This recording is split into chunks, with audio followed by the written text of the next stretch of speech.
Hello, everybody. Very short intro. I'm Marco, and I'm the growth lead for Linea.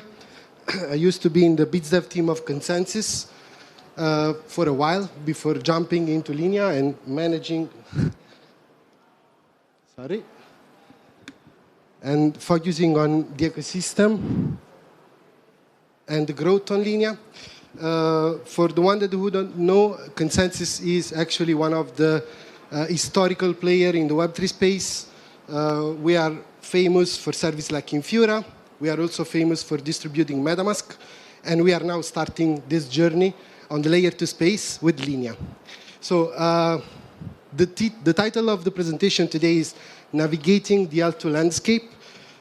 What does it mean? Actually, what's the reason of this layer 2? Actually, a layer 2 is the way we have to fulfill a promise as an industry. That's the big claim of the presentation. Let's get into the details and let's see why we want to back this claim. So layer 2 are actually additional blockchain, other network, that can fix one fundamental problem of the crypto industry and the space. That is the scalability trilemma, or the blockchain trilemma. It has different names.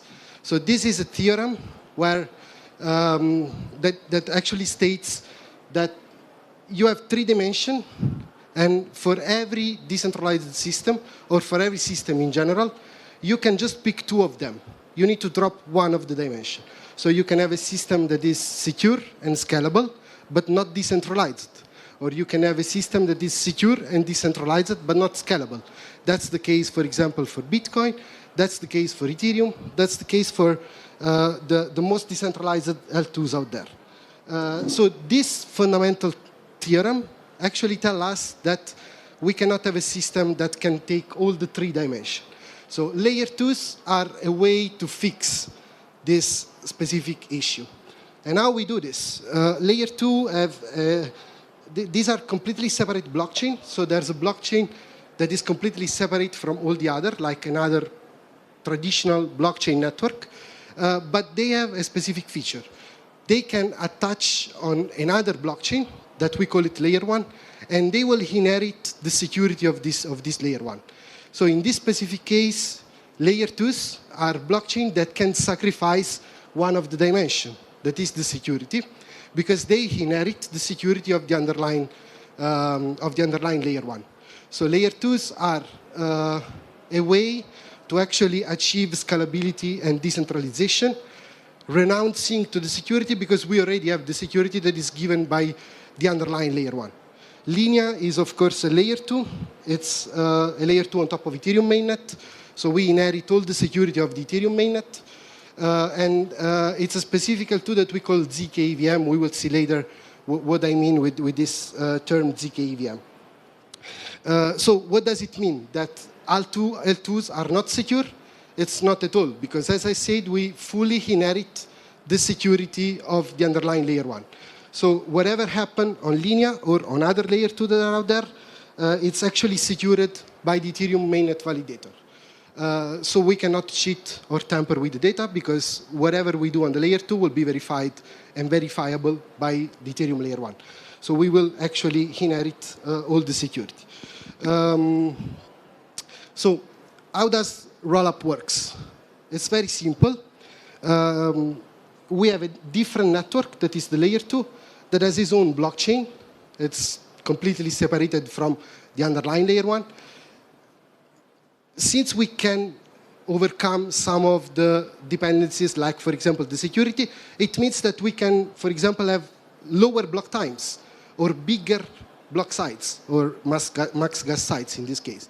So we can process much more transaction, and that's what we do. We get all transaction from the dApps or the wallets or the user. We put them in batches, in blocks that we call batches, and every while, not every block, but every while we push a single transaction on Ethereum mainnet that will validate whatever we did in the last batch. So that's how rollups works in general. Now, there are multiple types of rollups, each one different from each other. we tend to divide the approach in two main categories. We got optimistic rollup, and these rollups are actually the way they ensure and inherit the security from the layer one is by pushing the data on the layer one of all the previous transactions, making them available to everybody, and wait for 7 days for someone to verify this data. And if something goes wrong, they can pick it up and they can present a fraud proof that invalidates whatever happened in the last batch. So the security is given in an optimistic way, in a sense that we hope that everything goes well, and if something is not aligned with the specs of the protocol, like the EVM, in that case, someone will pick it up and will slash whoever presented the last batch. So that's what we call optimistic rollup. And we have two types of optimistic rollup. We have EVM equivalent rollup and or compatible EVM rollup, and we have EVM based rollup. Basically, it's not big differences, but from a developer perspective, it's like building on another EVM chain, like Polygon or Ethereum mainnet or other EVM chain. Then there's another category. That's another category that's called application-specific rollup. Like in Consensus, 3 years ago, we built an application-specific rollup that was just used for partial anonymous transfer. So it's a rollup that is capable to do just one thing: transfer ERC20 with high privacy, on-chain high privacy, using zero-knowledge proof. So these are application-specific rollup that are able to scale much more, so they are much more faster, but they are focused on a single specific use case or feature. The second big category, actually, of the type of rollup are the ZK rollup. This ZK rollup use a different way to ensure the security from the underlying layer one. Whatever is happening on the layer two, in this case, it's certified by a zero-knowledge proof. So whoever validate blocks of transaction on the layer two is also taking care about generating a zero-knowledge proof. And this zero-knowledge proof is sent to the layer one, and the validator of the layer one, so all Ethereum mainnet validator, actually take care about verifying the zero-knowledge proof. That means that the security of this type of rollups is given by the math, by the cryptographic assumption of the ZK zero-knowledge proof that we use. That does not mean that ZK rollups are privacy rollups. All transactions that are on the ZK rollups are fully public and open. The use of the ZK is not to improve the privacy. The use of ZK is to verify the integrity. So it's a way that we have to ask all Ethereum layer one validator to verify that whatever we did, it's aligned with EVM. There are two main categories of ZK rollup. We have native or EVM compatible rollup that are rollups that does not implement the EVM. They use additional different type of VMs to execute the smart contract, and usually allow you to use Solidity that then gets transpiled into a native language that is actually run on the rollup. And they do this because producing zero-knowledge proof for an EVM rollup is extremely difficult. And that's actually the other category of ZK rollup. We have EVM equivalent rollup, and Linea is one of this. Actually, Linea is, together with Polygon, that was the first ZK EVM, Linea is the only other ZK EVM that we have on the ecosystem today, waiting for Scroll, that should be live in a matter of 1 month. So we are talking about ZK EVMs, or network that are fully equivalent with the EVM specification, and that inherit the layer one Ethereum mainnet security by using zero-knowledge proof to verify the computational integrity that happened on the layer two.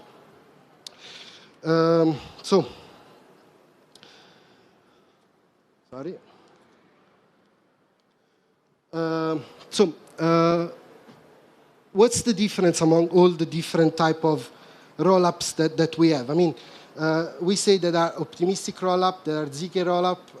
The main two categories are actually EVM and non-EVM. And basically, the EVM rollup are the one that decided to bet on a super nice ecosystem, probably the most big ecosystem of the crypto industry in the last 10 years. That is the ecosystem that is composed by all the builders that build on top of an EVM chain. It's exactly the biggest developer ecosystem that we have in the space. So EVM rollup are targeting this type of builders because the promise that we always had was to change the world, was to, as an industry, was to change the world, was to have an impact on the society and on the world. But every time we had the opportunity, we failed. And wherever is, there will be again an opportunity to prove that we can have an impact on the world, this time we need to be prepared. And this is not coming from the layer 2, from the rollup. It will not be linear to change the world, not even Arbitrum, or not even Base or Optimism. It will be the dApps built on top of these networks, because that will be the use case that the user will use to have an impact and to change everything. But of course, these dApps, who will build these dApps? Developer, builders, and which is the biggest community that we have today, the EVM. So targeting the EVM space as a specific meaning is relying on an existing community that will actually be able to have an impact on the world. But we need to enable this community. So every time we had different bull market, I mean, I have, my previous experience was mainly related to Bitcoin. I started a long time ago with Bitcoin. So I marry the idea that every time we have an halving on Bitcoin, the price go up because we have a shock in the supply, and this will attract a lot of eyes on the crypto community. So people come for the price of Bitcoin. They know that they cannot do almost anything with Bitcoin, just to send value over internet, and so they look for something to do. And every time we had a different use case that was starting after a bull run. And you can see CryptoKitties for the people that were here during 2017, or the ICO Frenzy in 2018, or we had the DeFi Crazy, the DeFi Summer, and the last one was the NFT. Every time we had this type of bull run, we attracted a lot of people in the industry, and every time we had a fundamental issue because of one thing mainly, that is the block space. Block space is the computational capability of a blockchain, of any blockchain out there, and the block space is a scarce resource. So when we had horde of people, we don't have enough supply of block space, so this brought transaction fees to skyrocket, brought a lot of different issues because we cannot provide the right user experience, and at the end, people left. So every time we was found or catch unprepared to retain all the people coming from the bull run. So this time must be different. This time probably will be different, because now with L2, we finally have a way to provide the infinite scalability. And it's very simple because we may have other layer 1. This other layer 1 fundamentally will have an issue, because at some point they will not be able to scale more than that. In this case, we can have layer 1 Ethereum that is just focusing on the consensus part of the network, and will just provide the security to all the other layer 2. And all these other layer 2 will be able to provide the right block space supply that is needed to scale. And this is very important, because this supply of more block space across all the different layer 2 will have two main consequences. The first one is, of course, no gas spikes. We don't expect to have gas spikes anymore if we look at the ecosystem more broadly across all multiple layer 2. But also the other very important thing is that more block space enable new use cases. It's very common, the issue of wallets that they need to, user need to store an SRP, a secret recovery phrase. And this is actually the biggest attack vector in the market, people stealing SRP from user. There are new approaches for this. There are wallets that does not have a passphrase. And MetaMask is very engaged into this. I'm talking about account abstraction. So we have new techniques in the industry to provide a Web2-like user experience. These techniques consume double the gas of a standard approach, of a standard wallet that we call EOA. So if you want to have a smart contract account, you need to pay twice the gas fees because it's much more expensive. So having enough block space means that transaction prices are so low that paying the difference between paying $0.05 for a transaction or $0.08 for a transaction is really not really impacting the user.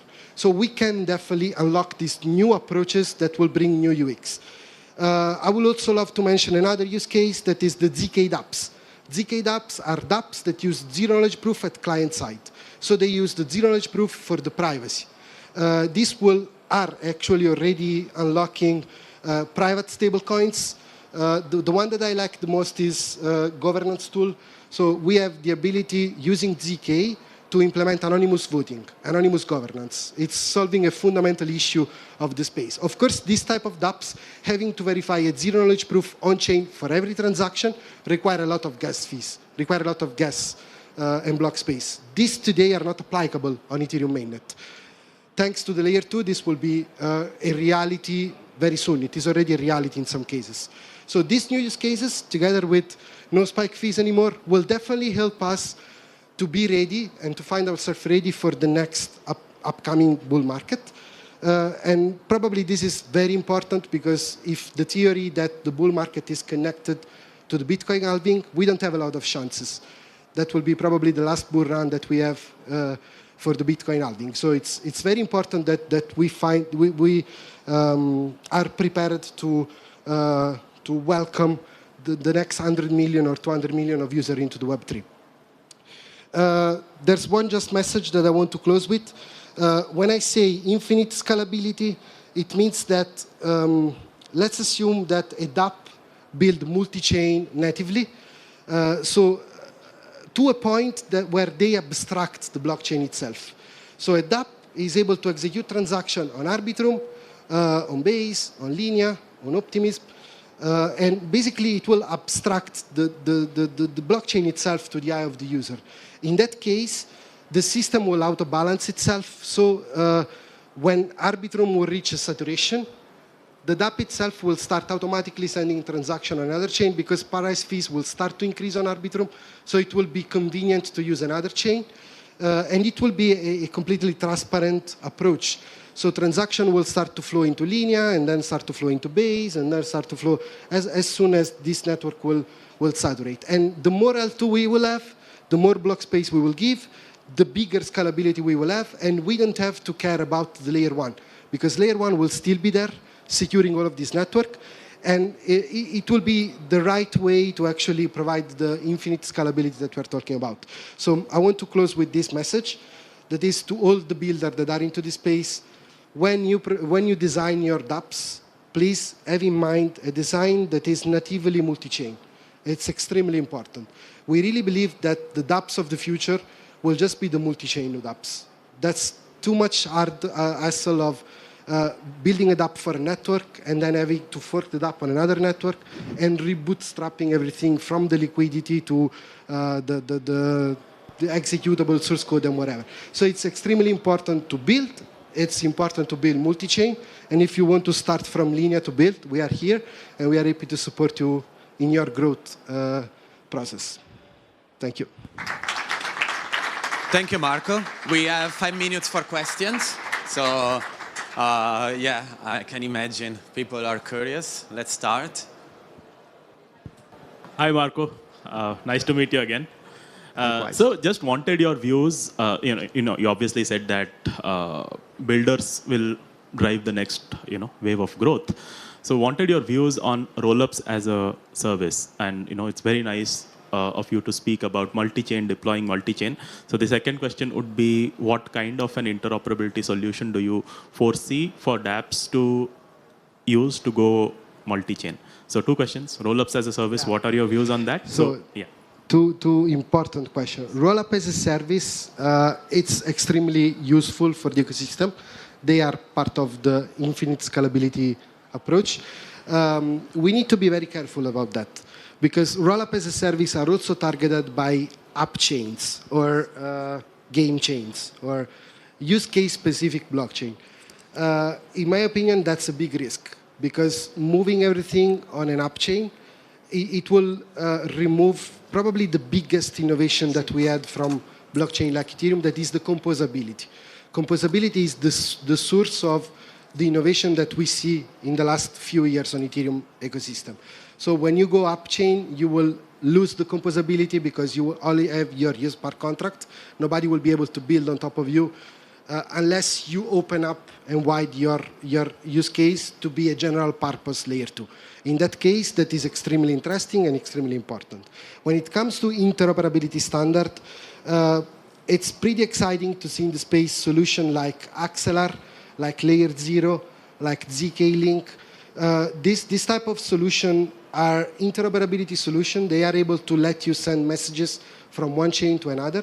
But the biggest and the most exciting part of this specific one that I mentioned is that they were able to build a community of developers on top. I mean, they are building an infrastructure piece, and this infrastructure piece is not just enabling developer. It's building a community of developers that build together each other, and it's actually a good sign of a future, bright future that they have. But yeah, there are many interoperability solutions out there. So the one that I mentioned are the ones that are having the most interesting results. There will be other in the future. So it's important that they are secure enough. So they are not run by multi-sig under the hood. Other question? No. Okay. I have a question. So when you talk about infinite scalability and no gas spikes, I mean, I agree that you offload execution to an off-chain infrastructure, but you still have to pay for DA. So there is this separate gas market for blob space for data availability. So, there is a limit at some point. So my question is, do you think Validiums make sense in the design trade-off space to offload data availability outside of Ethereum and basically using Ethereum really just for ordering of the inputs for consensus? How do you feel about Validiums? Yeah, Validiums are extremely important as well because even with infinite scalability approach based on Ethereum mainnet, even after proto-dunk sharding, after 4844, that will reduce a lot the burden of the data availability on rollups, practically making transaction almost free. Still, the throughput will not be possible to be very fast because still the Ethereum layer 1 will be a sort of bottleneck. There are use cases like if you want to take care about real-time payments at global scale, not even 200 L2s on top of Ethereum will be able to manage that. It's a matter of throughput. So Validium are extremely important because they are able to reduce this block space and increase the TPS. Now on Linea, we had some internal testing. The current capacity that we have on Linea with the current level of development, that it's not yet the end target. We are very far. We are 1 year far from the end target. But the current capacity that we have on Linea is 50 TPS, 50. This will, of course, be increased. With the technology that we have today, using a Validium solution, like we tested EigenDA, we were able to push the TPS up to 500. So it's one order of magnitude more. And we are not there yet. We don't have proof aggregation. There are a lot of optimization that we still have to do. So Validium will play a big role for all the use cases that require less security, so can avoid to rely on Ethereum mainnet security, but still need a lot of performances. And there will be a lot of use cases around this. Thank you. You're welcome. There's another question. I see here.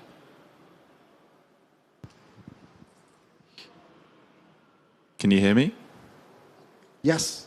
Marco, first of all, great talk. Really appreciate you taking us through that. I've kind of got a question on two things that you mentioned. On one hand, you're talking about the importance of composability, and on the other hand, you're talking about being multi-chain. Is someone building a network, what do you think the landscape of networks looks like in the future? Do you think we'll have a handful of winners, or do you think there's going to be kind of many more than that, and why? So there are two questions in this question. The first one is about composability in a multi-chain world. The second one is about who will be if there will be layer 2 more adopted than the other. So I will start from the second one. Of course, there will be layer 2 more adopted than the other. Does this mean that one less adopted are less important? From my talk, I repeat, not at all. Even the less roll-up are extremely important because when we need to scale, we need the bandwidth to scale. So even the less adopted roll-up are really important for the overall space. That's also why we are not obsessed by growth into Linea. We are not obsessed by TVLs. It's not even a metric for Linea, the TVL. It's also because we can hope, thankfully we don't have to talk to investors, so we can take our time. But less adopted roll-up are as important as the most adopted one. And for sure there will be differences between the different roll-ups. On the other chain about composability, let's make an example. So let's assume that you have a flash loan provider, and you have a money market, for example, and you have a DEX. So the composability allows you to let this player interact each other and each other build on top of the other. When I say that we need to have developers that build multi-chain, I mean that if you are the flash loan provider, you need to be on all the layer 2. You don't have to focus only on one. If you are a DEX, you need to be on all DEXs. If you are the money market, you need to be on all the layer 2s. So that means that the composability is still preserved. What does it change in a multi-layer 2 scenario is just the origin of transaction. When the user sends a transaction, where it will land. It will land on an RPC on Linea or on an RPC on Arbitrum. But within each ecosystem, you still will rely on composability. Thank you very much, Marco, and thank you, Linea.